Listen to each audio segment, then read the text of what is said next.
ఆచి చికెన్ మసాలా. తక్షణమే బండి సంజయ్ తన కొడుకును తీసుకుని వచ్చి విచారణను ఎదుర్కోవాలని సీఎం రేవంత్ రెడ్డి సూచించారు. కీలకమైన హోదాలో ఉండి హుందాగా వ్యవహరించాల్సిన బాధ్యత సంజయ్పై ఉందని, తనకు తానుగా ఆయన కొడుకును విచారణకు అప్పగించాలని కోరారు.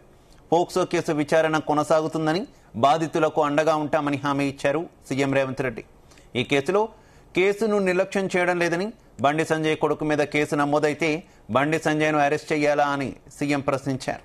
దీనిపై ఆర్ఎస్ ప్రవీణ్ కుమార్ ఏం తెలియకుండా మాట్లాడుతున్నారని, గడీలకు వ్యతిరేకంగా పోరాటం చేస్తానని చెప్పి ఆ గడీల కోసం ఇప్పుడు పనిచేస్తున్నారని సీఎం మండిపడ్డారు.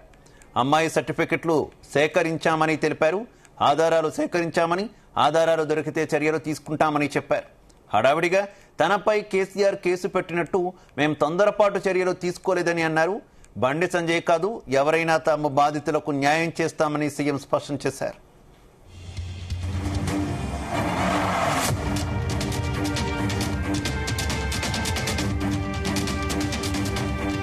సీఎం కామెంట్స్ కి సంబంధించి మరింత సమాచారం మా చీఫ్ న్యూస్ కోఆర్డినేటర్ రాధాకృష్ణ అందిస్తారు. రాధాకృష్ణ. Good evening Shiva. రాష్ట్రంలో సంచలనం రేపినటువంటి భగీరథ కేసుకు సంబంధించి సీఎం రేవంత్ రెడ్డి చాలా కొన్ని కీలకమైన వ్యాఖ్యలు చేశారని చెప్పవచ్చు. ఎందుకంటే ఒక ముఖ్య హోదాలో ఉన్నాం కాబట్టి హుందాగా వ్యవహరించాలి, బాధ్యతంగా ఉండాలని చెప్పేసి కూడా ఈ కేసు మొత్తం ఎంటైర్ వ్యవహారంలో ఆయన రెస్పాండ్ అయ్యారు. సో దీంతో పాటుగా బాధితులకు అండగా ఉంటామని, పోక్సో కేసు విచారణ కొనసాగుతుందని చెప్పేసి కూడా సీఎం రేవంత్ రెడ్డి ఈ రోజు ఒక జరిగినటువంటి ప్రైవేట్ ప్రోగ్రామ్ లో చాలా కీలకంగా మాట్లాడిన పరిస్థితి కనబడుతూ ఉంది.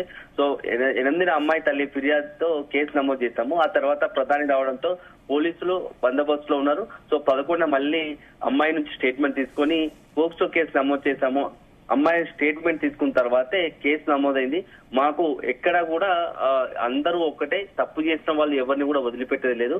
సో నేరస్తుని శిక్షించే బాధ్యత తనది అన్నట్టుగా కూడా రేవంత్ రెడ్డి ఈ రోజు మరింత స్పష్టత ఇచ్చారు. సో తల్లి ఫిర్యాదు కంటే ఆ మైనర్ అమ్మాయి నుంచి స్టేట్మెంట్ రికార్డ్ చేసి కేసు నమోదు చేశారు. ఈ కేసులో నిర్లక్ష్యం చేయడం కూడా లేదని చెప్పేసి ఆయన మరొకసారి దీనికి సంబంధించి ఎంటైర్ కేసు గురించి కూడా మాట్లాడిన పరిస్థితి కనబడతా ఉంది. సో ఈ నేపథ్యంలో కొందరు ఇష్టానుసారంగా మాట్లాడుతున్నారని, ఏదైతే కేసు వ్యవహారంలో ప్రభుత్వం పైన తనపైన ఏదైతే విమర్శలు ఆరోపణ చేస్తున్నారో వాళ్ళందరికీ కూడా చాలా సీరియస్ గానే కౌంటర్ ఇచ్చారు. సో గతంలో ఏం జరిగిందో మాకు తెలుసు, కానీ అట్లా లేదు, ఏదైనా తప్పు జరిగితే పూర్తి స్థాయిలో వివరాలు తెలుసుకున్న తర్వాతే గతంలో కేసీఆర్ తనపై పెట్టిన తొందరపడి కేసు పెట్టినట్టుగా మేము అట్లా పెట్టాము. సో అన్ని వివరాలు సేకరించాకే తాము బాధితులకు న్యాయం చేస్తామని చెప్పేసి స్పష్టం చేశారు. సో మొత్తంగా ఇటీవల గత 2-3 రోజులుగా రాష్ట్రంలో సంచలనమైనటువంటి ఈ భగీరథ కేసుకు సంబంధించి మొత్తం కూడా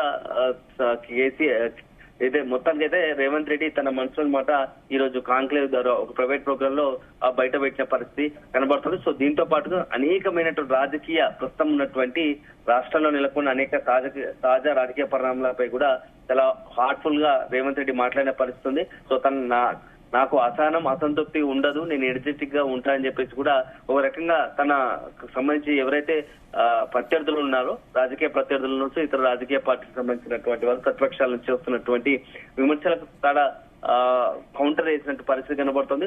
సమస్య వచ్చినప్పుడు కొంత మానసికంగా ఒత్తిడి ఉండడం సహజమే, కానీ అంతలో కానీ నేను ఎక్కడ కూడా వెనక్కి తగ్గే పరిస్థితి లేదు. సో రాజకీయాల్లో 51% ఉంటేనే గెలుస్తానని నేను నమ్ముతా, 100% అనేది నేను కోరుకోను. అంటే తన ఏదైతే ఉన్న పొలిటికల్ స్ట్రాటజీని కూడా కుండ బద్దలు కొట్టినట్టు చెప్పిన పరిస్థితి కనబడుతోంది.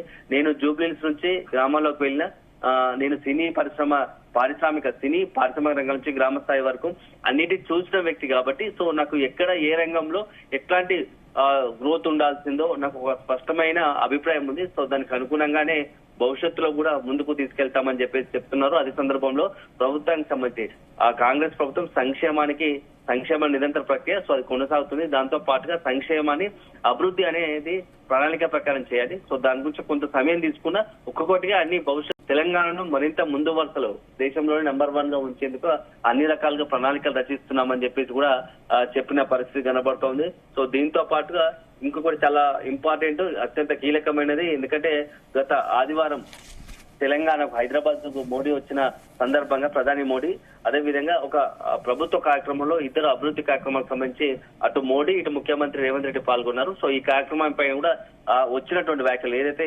కలిసి పనిచేద్దామని చెప్పేసి మోడీ చేసిన వ్యాఖ్యలపైన కొంత పొలిటికల్ గా సంచలనంగా ఆసక్తిగా మారిన నేపథ్యంలో దానికి కూడా రేవంత్ రెడ్డి తనదైన స్టైల్లో స్పందించారు.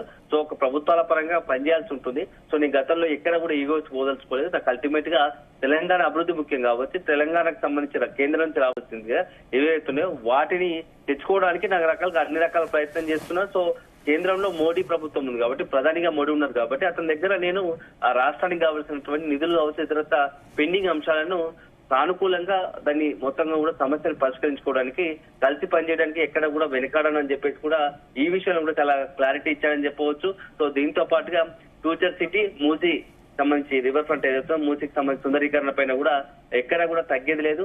ఫ్యూచర్ సిటీ అనేది ఖచ్చితంగా సాధ్యం చేసి చూపిస్తామని చెప్పారు. అదేవిధంగా మూసీకి సంబంధించి కూడా మూసీ రివర్ ఫ్రంట్ విషయంలో కూడా ఎక్కడ కూడా వెనక్కి తగ్గదు, అది ఆగదు, కంటిన్యూ అవుతుందని చెప్పేసి చెప్పిన పరిస్థితి కనబడుతుంది. సో దీంతో పాటు తాజాగా నెలకొన్న అనేక రాజకీయ అంశాలపై కూడా పిచ్చాపాటిగా అక్కడ ఉన్నటువంటి ఆ ప్రోగ్రామ్ లో మాట్లాడిన పరిస్థితి, డ్రగ్స్ ను ఎట్టి పరిస్థితుల్లో ఎంకరేజ్ చేసేది లేదని చెప్పేసి డ్రగ్స్ ను ఆపాలని చూస్తున్నారు. నన్ను డ్రగ్స్ ఆపాలని చూస్తున్నారు, నన్ను విలన్ గా చూపే ప్రయత్నం చేస్తున్నారు. అయినా భయపడేది లేదు. ఎందుకంటే ఎంతో మంది యువతకు ఇది సంబంధించిన అంశం కాబట్టి, యువతకు పిల్లలకు సంబంధించిన అంశం కాబట్టి ఎట్టి పరిస్థితుల్లో దీనికి ఎంత దూరమైనా వెళ్ళడానికి సిద్ధమే అన్నట్టుగా కూడా ఆ డ్రగ్స్ కంట్రోల్ విషయంలో రేవంత్ రెడ్డి మాట్లాడిన పరిస్థితి కనబడుతోంది. ఇక మరొకటి పొలిటికల్ గా చాలా ఆసక్తికర అంశం ఏంటంటే చంద్రబాబుకు సంబంధించిన అంశాన్ని కూడా ఈ మధ్య లేవనెత్తారు. చంద్రబాబుకు నా పట్ల ప్రేమ గౌరవం ఉంటుంది. సో నా లీడర్ చంద్రబాబుకు నేను అబద్ధం చెప్పలేదు, నా గోల్ రీచ్ కావాలని పార్టీ రావాలంటే నేను పార్టీ మారాల్సిన అవసరం ఉంది అని చెప్పేసి అతనికి అన్ని వివరించే నేను పార్టీ బయటకు వచ్చా తప్ప అంతకు మించలేదు. చంద్రబాబు మా ఇద్దరి మధ్య మా బాండింగ్ స్ట్రాంగ్ గా ఉంటుందని చెప్పేసి కూడా మరొకసారి ఎవరైతే చర్చ జరుగుతుందని స్పష్టత ఇచ్చే ప్రయత్నం చేశారు. అయితే ఒక కేసు విషయంలో రాహుల్ గాంధీ కూడా తనకు మెసేజ్ చేశాడు అని చెప్పేసి కూడా చెప్పిన పరిస్థితి. సో మొత్తంగా అన్ని రకాల అంశాల పట్ల రాష్ట్రంలోని జాతీయ అంశాల పట్ల అన్నిటిపైన కూడా ఈ రోజు రేవంత్ రెడ్డి మాట్లాడిన పరిస్థితి కనబడుతోంది. సో అల్టిమేట్ గా ఏదైతే భగీరథ కేసు విషయం మాత్రం ఎక్కడ వెనక్కి తగ్గేది లేదు. సో ముందుకు వెళ్తాం. సో ప్రభుత్వ పరంగా బాధితుల పక్షానికి బాధితులకు న్యాయం చేసే విధంగా కూడా మేము ముందుకు వెళ్తామని చెప్పేసి రేవంత్ రెడ్డి ప్రకటించిన పరిస్థితి కనబడతా ఉంది. అయితే బండి భగీరథ్ వ్యవహారంలో సీఎం ఇచ్చినటువంటి సూచనని ఏ రకంగా చూసుకోవచ్చు? గత కొంతకాలంగా కొంతమంది విపక్ష నాయకులు సీఎంను కూడా ఈ అంశంలో టార్గెట్ చేశారు. బండి సంజయ్ కు అనుకూలంగా కొంత సీఎం వ్యవహరిస్తున్నారు, అందుకే ఆయన కుమారుడి వ్యవహారంలో కొంత కేసు నీరుగార్చే ప్రయత్నం రాష్ట్ర ప్రభుత్వం చేస్తుంది. ఈ తరహా ఆరోపణలన్నీ కూడా చేస్తున్నటువంటి నేపథ్యంలో వాటన్నింటికీ ఆయన చెక్ పెట్టారనుకోవచ్చా? ఖచ్చితంగా శివ, రాష్ట్రంలో సంచలనం రేపినటువంటి కేసు విషయంలో రేవంత్ రెడ్డి ఎందుకంటే రకరకాలుగా పార్టీల పరంగా కావచ్చు, ఇతర సంఘాలు కావచ్చు, మహిళా సంఘాల నుంచి వివిధ సంఘాల నుంచి కూడా ఒక రకమైన విమర్శలు ఆరోపణలు వస్తున్నాయి. ఈ నేపథ్యంలో వాటి అన్నిటికి కూడా ఈ భగీరథ కేసు విషయంలో చాలా స్పష్టత ఇచ్చారని చెప్పవచ్చు. ఎక్కడా కూడా ప్రభుత్వం ఈ కేసు విషయంలో వెనక్కి లేదు. ఎవరు బాధితుల పక్షాన్ని తప్ప బాధితులకు నష్టం జరిగేలా ఎక్కడ కూడా చర్యలు తీసుకోలేదు. సో కొంత ఒక 2 రోజులు ఆలస్యం కావచ్చు, ఎందుకంటే ప్రధాని మోడీ ఉన్నాడు కాబట్టి పర్యటన ఉంది కాబట్టి పోలీసులు అంతా కూడా దాంట్లో నిమగ్నమై ఉన్నారు. దానివల్ల కేసు ఆలస్యంగా నమోదైంది తప్ప అంతకు మించి ఏం లేదు. సో ఆ తర్వాత కూడా వెంటనే అన్ని చర్యలు చేపట్టాము. ప్రత్యేకంగా కూడా అధికారులను కూడా నియమించి ఈ కేసు ఫాలో చేస్తున్నాం తప్ప మేము ఎట్టి పరిస్థితుల్లో బాధితులకు న్యాయం జరిగేంత వరకు వెనక్కి తగ్గేది లేదు. అలా అని చెప్పేసి ఎవరి గురించో రాజకీయ ఏంటంటే పొలిటికల్ గా మోటివ్ తోని రాజకీయ ఆలోచనతోని ఇట్లాంటి విమర్శలు చేస్తున్నారు, ఆరోపణ చేస్తున్నారు. అది వాళ్ళకే వదిలిపెడుతున్నాము. ఎట్టి పరిస్థితుల్లో మేమైతే బాధితులకు అండగా ఉంటాం. సో ఆడపిల్లలకు సంబంధించి కేసులో చాలా సీరియస్, ఇట్లాంటి విషయంలో ఎవరు చేసినా సరే దానికి కఠినంగా శిక్షను వేసి తీరుతామంటూ కూడా రేవంత్ రెడ్డి చెప్పిన పరిస్థితి. అంటే ఒక రకంగా పొలిటికల్ గా రాజకీయంగా వస్తున్నటువంటి ఏవైతే ఆరోపణలు విమర్శలు ఉన్నాయో వాళ్ళన్నిటికీ కూడా ఒక రకంగా రేవంత్ రెడ్డి చెక్ పెట్టే ప్రయత్నం చేశారని మనం భావించాల్సి ఉంటుంది. Right, okay, thank you.